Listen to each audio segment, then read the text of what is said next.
नमस्कार। छठे चरण का चुनाव खत्म हो गया, अब सिर्फ एक चरण का चुनाव बाकी है। 1 तारीख के एग्जिट पोल में पता चल जाएगा कि देश में किसकी सरकार बनेगी।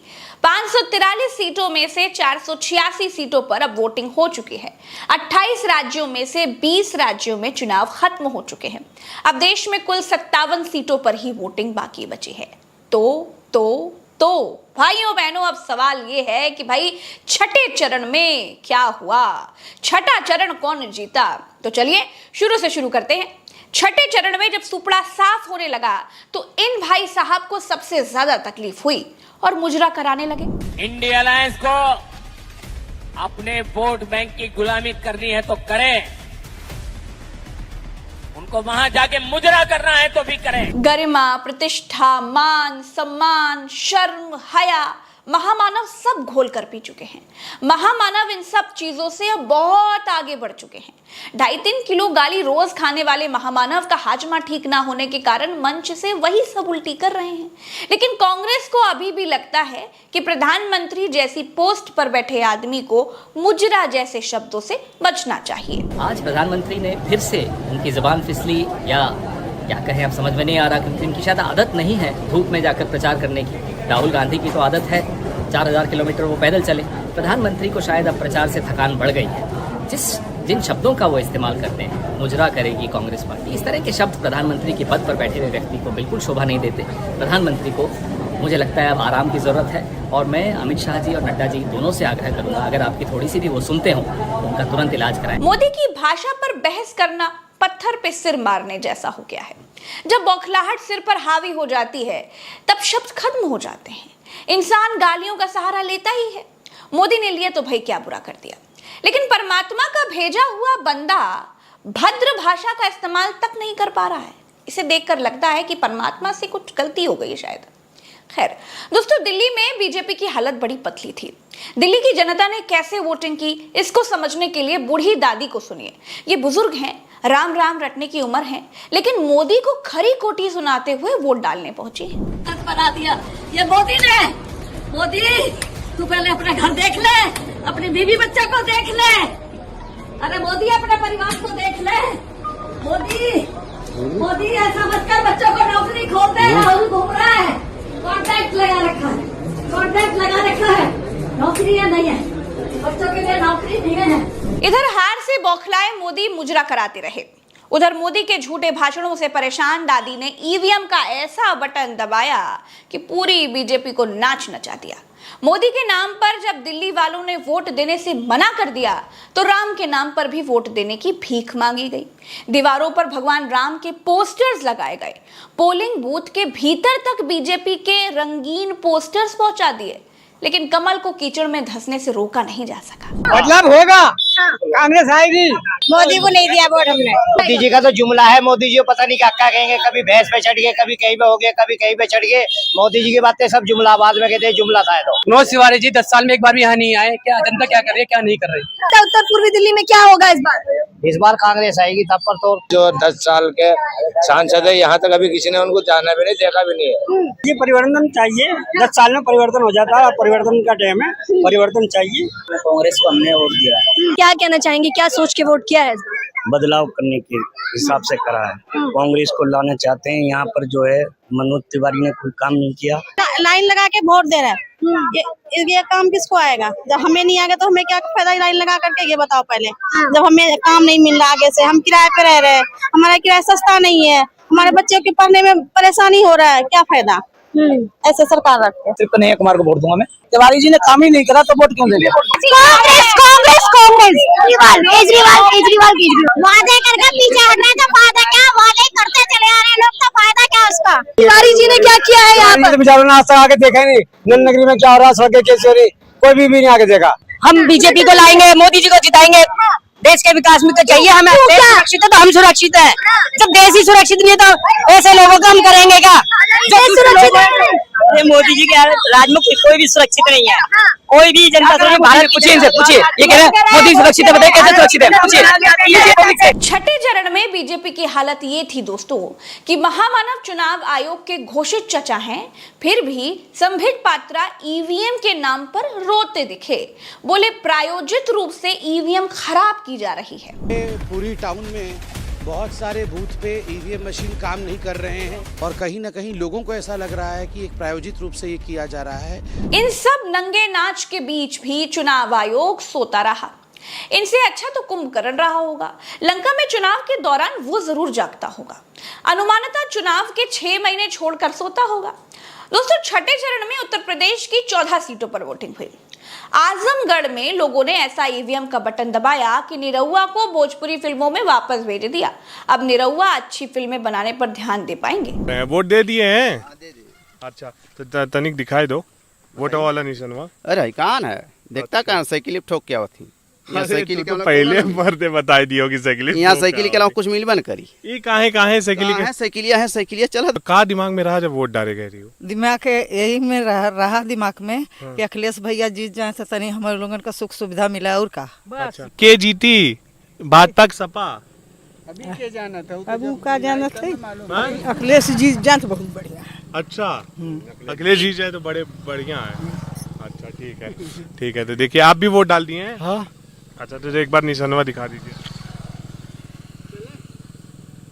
तो क्या मुद्दा था आपके दिमाग में जब वोट डालने गए थे? मुद्दा कोई नहीं था, बस साइकिल वोट पूरा डालना था, बस यही मुद्दा था। देखिए ऐसा है कि आजमगढ़ का रुझान जो है फिलहाल तो जो है सपा का ही है, सपा का ही बेल्ट है, पाहुल बेल्ट सपा है। आप क्या देख रहे हैं आजमगढ़ में? आजमगढ़ समाजवादी पार्टी है, चेंज करना है इसलिए। हाँ, 10 सालों से हम लोग इनका देख चुके हैं। महंगाई, बेरोजगारी, यही सब चरम सीमा पे है, गरीबी है। क्या मुद्दे रहे जिसको लेके वोट डालने गए थे? महंगाई, बेरोजगारी सबसे बड़ी समस्या है। अच्छा, आजमगढ़ में क्या रुझान देख रहे हैं? आजमगढ़ में सपा की दोनों सीट निकल रही हैं। मुद्दे क्या रहे? नहीं, हम लोग तो अपने बचपन से जब भी वोट देना शुरू किया इसी पार्टी को वोट दे रहे हैं, सपा को। अच्छा, और उसमें कोई बात नहीं है, आजमगढ़ सभी लोग जानते हैं इसके बारे में, पूछने जानने से कोई मतलब नहीं है। लेकिन पिछली बार का रुझान तो कुछ और था ना, 2022 का। 22 का चुनाव है, उतना इंटरेस्ट किसी का नहीं था। उपचुनाव में यहाँ सिर्फ भाजपा जीतती है, मुख्य चुनाव में कभी नहीं जीती है। और रमाकांत एक बार जीता, वो भी। आजमगढ़ में क्या रुझान देख रहे हैं? अरे धर्मेंद्र जीत रहे हैं। अंबेडकर नगर में ऐसी आंधी चली कि सपा के प्रत्याशी लालजी वर्मा को किसी बहाने से हाउस टेरस जैसा करवाना पड़ गया। क्या समस्या की है और क्या भैया वोट नहीं डालेंगे हम कैसे करवा देंगे आप? क्या प्लीज है, मैं नहीं समझता। आप इतनी फोर्स लेकर मेरे घर में घुसा है। उत्तर प्रदेश में सुल्तानपुर, जौनपुर, प्रतापगढ़ का भी चुनाव खत्म हो गया। अब रिपोर्ट बताती है कि राजा भैया का विरोध भाजपा को भारी पड़ गया। राजा भैया ने राजमहल में बैठे बैठे ही कई सीटों पर बीजेपी की हालत खराब कर दी। प्रयागराज में भी इंडिया गठबंधन बीजेपी को फाइट देता हुआ दिखाई दिया। परिवर्तन जरूरी है, बिल्कुल गठबंधन मत। भारतीय जनता पार्टी आरएसएस को बहुमत से भारी बहुमत हराने जा रहा है। अब फिर आजादी की ओर चल रहा है, फिर से हिंदू और मुसलमान का एक प्रतीक होने जा रहा है। ये मोहब्बत का दुकान फिर से खुलने जा रही है। गर्मी बहुत लग रही है, गठबंधन सरकार बन रही है, हमारे अखिलेश यादव और राहुल गांधी जी की सरकार हमारी बन रही है। इस बार जो है निश्चित तौर पे जो है गठबंधन की सरकार बन रही है। इस सरकार से आम जनता, आम मानस जो है नाखुश है, एकदम तरस रही है। माहौल क्या यहाँ जो है परिवर्तन है। उधर अखिलेश यादव बीजेपी को 140 सीटों पर समेटने का दावा करते नजर आए।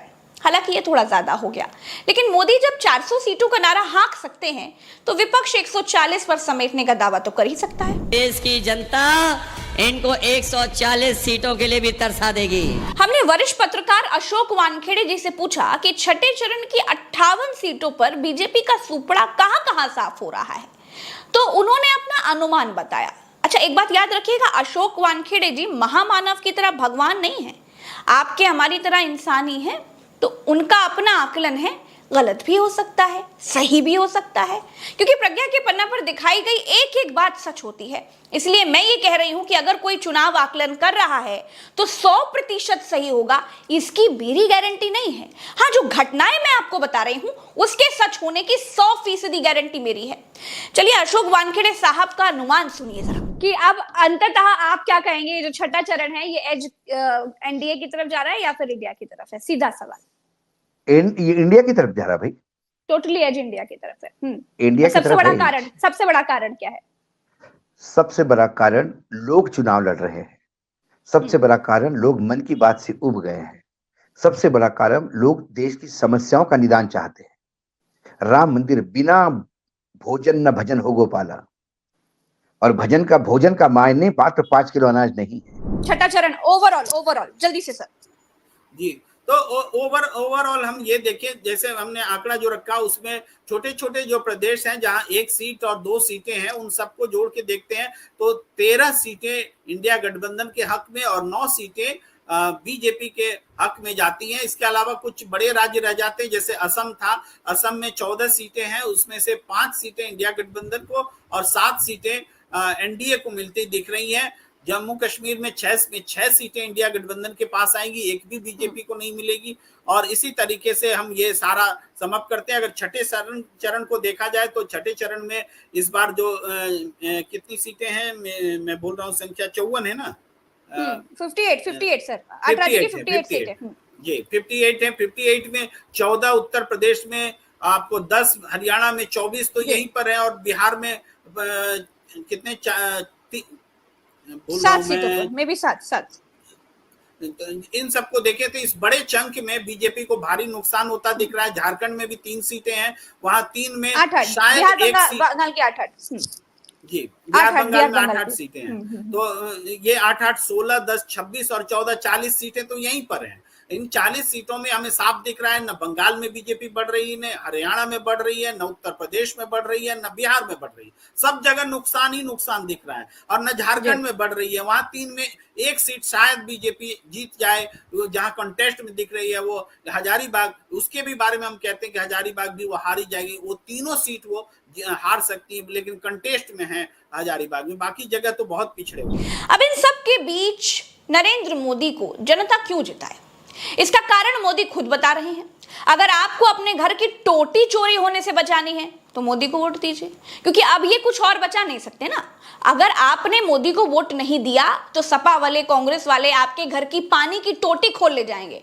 अब राहुल गांधी टोटियों का क्या करेंगे, नरेंद्र मोदी जी के टेलीप्रॉम्प्टर में अभी तक ये नहीं लिखा गया, इसलिए नहीं बता पाए। जितना लिखा गया था वो तो उन्होंने पढ़ के बता दिया, आगे पढ़ेंगे तो शायद जरूर बताएंगे। मोदी घर घर पानी पहुंचा रहा है, सपा कांग्रेस वाले आपके घर की पानी की टोंटी भी खोल के ले जाएंगे।